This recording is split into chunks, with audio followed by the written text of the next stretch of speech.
Guys আমরা গেটে দাঁড়ায় আলপনা করা দেখতেছি, অনেক সুন্দর আলপনা। আর ওইদিকে একটা বিয়ে হচ্ছে, এই একটা বিয়ে।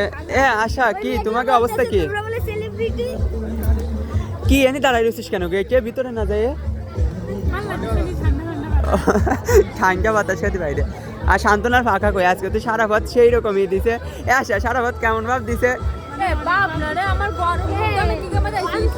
ভাব তো আজকে তুই দিলি। ব্যাগ ধরার সময় দাদা কইস, লজ্জা হারে না এমনি কোনো সময় দাদা কইস? ব্যাগ ধরবে বলে কত ঘাতের। কি কাজ করবে এবার? একা করে সব আমার কাছে দেবে, এই জন্য এত বারবার দাদা করছে। এসা তোর দাঁতে ব্যথা দিচ্ছে নাকি? মুহিয়ার দিয়ে দাঁড়ায় রয়েছিস। কেবল কয়টা বাজে মাত্র, তাই যদি গম আসে। চাকুর পাইছো নাকি সবাই রে? ও সরি সরি সরি। হ্যাঁ